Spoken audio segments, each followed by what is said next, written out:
এই শোনো, হ্যাঁ বলো। আমার কাছে খবর এসেছে কালকে বাইকের পেছনে তোমার ওটা কে ছিল? কি উল্টো পাল্টা কথা বলো? আমি সারাদিন দোকান নিয়ে ব্যস্ত থাকি, ওসব বাজারে আমার ঘুরে বেড়ানোর সময় আছে কাউকে নিয়ে? আমাকে কিন্তু ছবিও পাঠিয়েছে, তুমি কিন্তু মিথ্যে কথা বলতে পারবে না। ছবিও আছে, প্রমাণ আছে। কে বললো? বললো একজন তোমারই বন্ধু।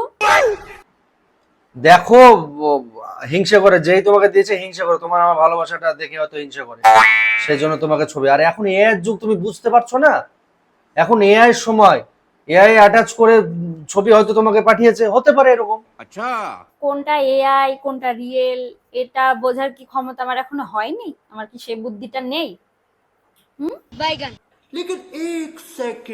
থামো এক সেকেন্ড। কালকে তো বুধবার, কালকে তো আমি সারাদিন বাড়িতে ছিলাম, আমি তো দোকান খুলিনি, বাজারেও যাইনি। এসব কথা বলার মানে তোমার বুঝতে পারলাম না আমি। দূর, তুমি একটু ভয় পাবে না? আমি তো তোমাকে ভয় পাওয়ানোর জন্য এটা বলছি না। আমি ভয়ের মতন কাজ করলেই ভয় পেতাম? দেখো, যারা ভয়ের মতন কাজ করে তারাই ভয় পাবে, আমি ভয় পাবো কেন? আমি ভয়ের মতন কোনো কাজ করিনি। আমি আমার ভোলা ভালা বারটাকে ফালতু ফালতু সন্দেহ করছিলাম।